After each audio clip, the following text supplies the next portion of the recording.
Ghana has for decades chanted the slogan, the gateway to West Africa, drawing attention to Western investors to head to Ghana once they set off to the sub-region. This afternoon, the country will not only be the gateway, but the destination as President Akufo-Addo hands over the headquarters building for the African Continental Free Trade Area. And the opportunities are without measure as President Akufo-Addo once again declared Ghana open for business. As part of the hosting agreement, Ghana was requested by the Assembly to work with the AU Commission to ensure an expeditious and efficient process of establishing a permanent secretariat for the AfCFTA in Accra. Ghana has fully discharged all her obligations and commitments agreed with the AU Commission. And we are today handing over a fully furnished and befitting office space in a secured and easily accessible location within the business center of Accra as the permanent secretariat of the AfCFTA. We have provided also an appropriate furnished residential accommodation as the official residence of the Secretary General of the AfCFTA. I have no doubt that the coming into being of the African Continental Free Trade Area is one of the most important decisions taken by the AU. When you consider the fact that trade between African countries remains low, currently standing at some 16% of our combined GDP, compared to other parts of the world, like the European Union's 75%, it is obvious that these very low levels of intra-regional trade constitute one of the defining characteristics of our continuing poverty. They hinder our prospects of bringing prosperity to our peoples. A large part of the growth and prosperity that we seek on the continent will come from us trading more amongst ourselves. Now, Trade Minister Alan Tremanting has been detailing how Ghanaians can take advantage of their country's hosting of the AfCFTA headquarters in their country. Ghana has developed a national plan and program of action to harness the benefits of the AfCFTA. And this is based on 7 clusters that were actually recommended by the heads of states of the African Union at the same time that they endorsed the establishment of the AfCFTA. Now, these 7 clusters include how we harness our productive capacity. It includes how we reorient our national trade policy to focus on taking advantage of the AfCFTA. One cluster deals with trade information. How do we identify the potential products that we can export to other countries? It also deals with access to financing for production and trading purposes. So these are 7 clusters that would give us a full-blown program that helps us now to enhance our capacity to take advantage of the AfCFTA. Now, shortly, we'll be speaking to the Executive Director of the AfCFTA Policy Network on how you can take advantage of the hosting of the headquarters here and what it will mean broadly for the economy. We'll also hear from a labor economist on the impact this will have on Ghana's labor market. Before that, we can hear from the first General Secretary of the Free Trade Area and has been speaking about how they intend to use the base to expand trade on the continent. It is therefore natural that as we take this significant step towards the integration of the market in Africa,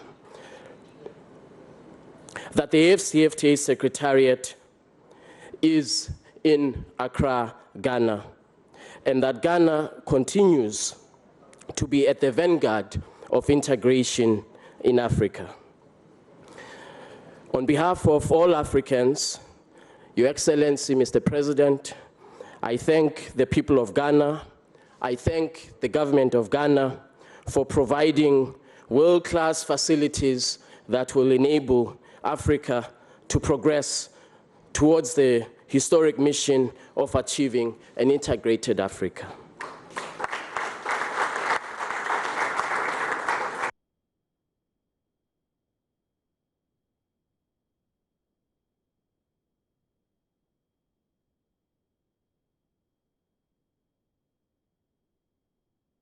Right, let's make some more sense of this. Louis Yao Afol is Executive Director for AfCFTA Policy Network. Dr. Edu Owusu-Sarkodie, he's a lecturer of the Department of Economics, University of Ghana. Gentlemen, good afternoon. Let me begin with you, Louis. Help us understand, for the layman, what the AfCFTA is seeking to achieve in Africa. Foremost is a common or single market. And it's also seeking to boost intra-African trade. Boosting intra-African trade means that now Africans can trade among themselves and there'll be a lot of exports.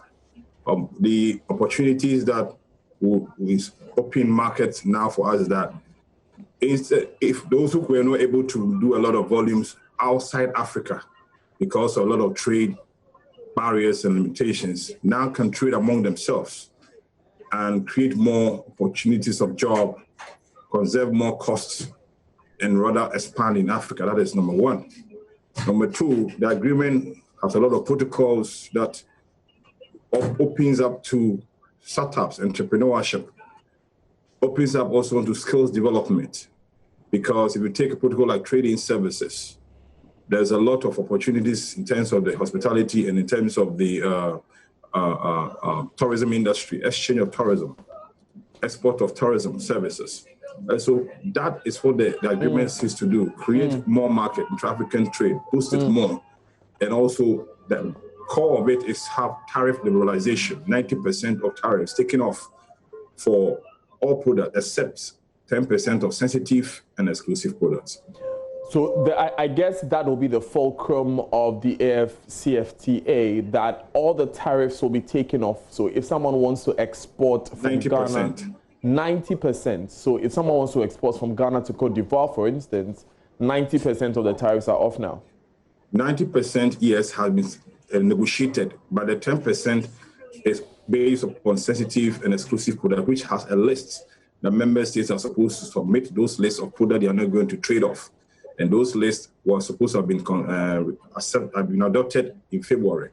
But unfortunately, most countries have not submitted that schedule list.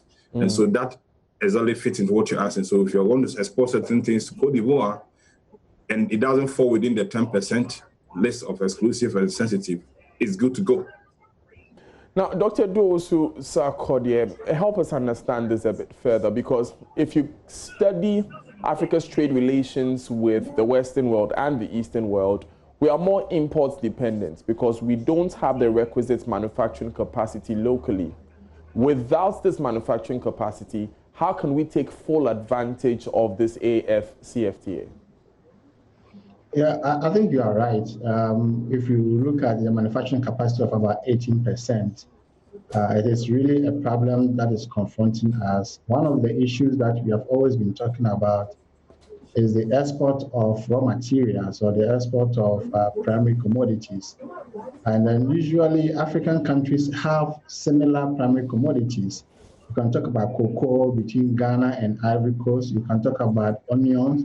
You can talk about yam, etc., etc. So I agree with you. I mean, the Ricardian theory, the theoretical background for trade is that you export those that can easily produce and import those that you find it very expensive to produce. But if you find that you are not, one, you are not adding value to your produce, two, your manufacturing capacity is so low, and three, your neighboring countries are also exporting similar primary commodities. That's a major concern. And I think Honorable Chairman mentioned that it gives us an opportunity for African countries to relook at their trade policies. So it is time for us to relook at the trade policies. I am a Ghanaian, so I'll be selfish here. Let's look at the Ghana trade policies, the items that we can identify, the things that we know that Ivory Coast or Burkina Faso or Mali may not be able to produce, but Ghana has that absolute advantage and comparative advantage of producing them. Then we can make some headlines. So it is true that we need to deepen the manufacturing sector of our economy. If this COVID-19 has not taught us anything at all, it has taught us how to be dependent, how to produce the things that we can easily produce them locally. Because now we are talking about trade, but currently as we speak, borders are closed. So, there's every reason for us to restructure. This gives us an opportunity to reform, restructure our trade policies, our manufacturing sector, put the measures in place. I was happy that the President of the Republic met the bankers, the banking association, and also the pharmaceutical industry. I'm sure he has also met other manufacturing companies. The whole idea is to how these banks can make available finances to, finance certain expenditure that goes into manufacturing. It is good that we have to deepen our manufacturing sector. Right. Let me go back to Lewis with that point. Dr. Sarkodie seems to agree that we must increase capacity. I heard you say distinctively how opportunities exist for startups and some businesses to get some support. Shed some more light on that for us. Let me start with the countries. The countries have been grouped into three among the member states, developing, and group of 6 least. Ghana is among the developed economies among the member states. So they are going to trade tariff 90%. The group of 6, because it's going to be difficult for some of them to do that 90%, to be progressive. And so from Exim Bank has provided the way forward for credit release for some of these small economies. In the same way, what will happen is that Doctor made a very good point, and I think in terms of the banks, it's not even the government who is supposed to meet them. Private sector are also supposed to position themselves, because the banks themselves fall under the protocol called trading services, where they are supposed to export their services in terms of financial services, insurance services to other member states. And so at the end of the day, when we talk about startups, what I'm saying is that Ghana has identified 7 strategic way of implementing the Connected Free Trade Agreement. And if you look at the way it goes, startups in certain areas, I remember after Exim Bank, Ghana Exim Bank here has identified some areas within 2020 to really support. And so I'm sure that every year the bank keeps coming out with major items of support for the industry. One area that is also going to do well is technology, tech startups. For tech startups, like Dr. Sarkodie said, whether the borders are even closed or not, you can still be operating. And that has been something that is happening. I want to push this, that if you remember, there have been a lot of virtual meetings for heads of state and what have you, and you can imagine the fiscal discipline that have accrued to most of the economies. And so tech under trading services is still open, and that area should be really, really taken considerably serious. Now, when you look, Mr. Afo, when you look at how some more advanced economies treated their private sector and sort of shepherded them to success, you can talk about all these Asian economies and specific companies that have done well because of government support. Sino Hydro, which is coming through with, is a typical example of how China is helping a company there. Are we targeting any sectors or any industries to ensure that they deliver the growth and the jobs and the exports that we need in a definite number of years? Yes, it is the responsibility of member states themselves to identify how they're going to strategize under the protocols. Phase 1 has been negotiated, phase 2 has not. Phase 2 is investment, intellectual property right, and competition policy. Ghana, I know we don't have a competition policy, a competition law. And Ghana investment also needs a lot of review. Ghana investment policies are there, but you can imagine the issue that have been going on. And there's a bill that has been laid in Parliament for a very long time. And I know for sure that the bill is waiting for the continental negotiations to happen before Ghana can tap in from there to finalize its own. When phase 2 is done, it is going to help open up the sectors of most economies among member states. It's going to be a fair playground. Nobody is going to bully anybody because if you look at phase 2 investment, if you continue to hold back to protectionism practices, you're going to deny yourself of a lot of investment that are going to come in from other member states. Right. Already, the automobile industry have already started showing the signs. And so it is imperative, even the Secretary General mentioned it is imperative that we look at some of these capital-intensive industries and do joint operations or ventures. A critical example is the railway industry. Ghana is having a kind of joint project with Burkina Faso. And I believe that when it ends in Burkina Faso, there will be another joint project to the place as far as Dakar to ease that infrastructural gap. Right. Let me wrap up finally with Dr. Edu Osusa-Akodie. How does the average businessman who is watching this at home take full advantage of the AfCFTA and its headquarters being cited here? Yeah, I think, yes, Ghanaians must take advantage of the fact that we are hosting the Secretariat.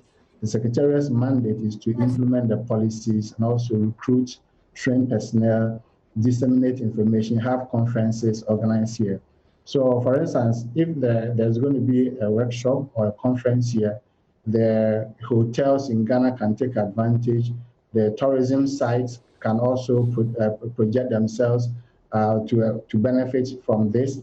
The media can take advantage of this. And then coming to the business itself, I mean, there are so many businesses, the security services, those who provide security for the Secretariat, the cleaning services, translators during conferences. And then, like I was saying, the business itself, if I am a manufacturer or I'm a business person and I want to do something, I think that with the COVID, we had some Ghanaians complain that they were not able to import whatever they wanted to import. Now is the time to put their capital together, put their monies together, identify, get information about what can we produce to export to Mali, to Kenya, to Ethiopia that they don't have. What can we import from them to Ghana? How do we take advantage? So now is a time for all companies to undergo serious research. They undertake serious research. The R&D that we have been talking about in companies, now is the time for us to do serious research and development projects to identify the opportunities available so that we can take advantage of this and then, make profit from it and then create jobs for the country. Now, the end result of everything is to open the market, grow businesses, create jobs for a better well-being of Ghanaians and, for that matter, all Africans. Dr. Edu Osusa-Akodie, thank you very much. Before we let you go, Mr. Afo, what currency would we be trading in? Because you're speaking of 55 member states. Almost every one of them has their own currency. So how do we regularize that? I think everybody is, as part of the Agenda 2063, we'll be moving into one currency though, but for now, everybody is going to use its own currency. However, payment systems have been developed, like the Pan-African payment system, to ease transfers among member states, which is very, very important. And also in terms of trade facilitation, there have been an UNCTAD and AU-developed complaint system whereby if you have issues with border issues, you complain against the member country that you are experiencing that, and within 48 hours, the member country is supposed to respond. Failure to do so, they have a name and shame kind of league. And so these are financial services that have been put in place to support member states before we reach the one common currency. But if I understand what you're saying, this is totally democratized so that if I'm a businessman in Ghana and I want to deal in dollars with a businessman in Nigeria, nothing stops me. This one has to do, it's not much about forex, but it has to do with currency denomination. Sometimes people have to suffer. It can be in Ghana, and I think the payment system allows you to trade within your local denomination to make transfer. I can give you a quick example of another digital payment that has been developed, and I think Maslock is even running it here, whereby you can have any bank of your choice on that smartphone, and you key in on the bank of the expected country, and then transactions prompt gives you the options, and then you trade. These are also options that have been opened up. But ultimately, this is down to the businessman. They choose how they want to trade. Yes, I mean, this has to do with those who used to have issues of delays, bank transfer delays, and how to send money to their receiving partners, and maybe make advance payments. and all those things. These are to take away that kind of barrier, technical barriers, to allow that free flow. And Afrexim Bank is also going to sponsor that project. And so it's going to be that kind of the repository among the banks among Africa to be able to see how best trading can be eased. Because it was very difficult prior to this kind of payment system when somebody in Togo want to have a way of exchange. It has been factored in. Personally, I think we need to have a time to have to see how that payment system, I think time is short for us to go into the way the payment system actually operates. We must definitely find some time, Louis, and have a further conversation about this. Louis Yao Aful is Executive Director for the AfCFTA Policy Network. Right, thank you as well, Dr. Edu Osusa-Akodia, for joining us. You're still live on The Pulse with me, Daniel Dazin.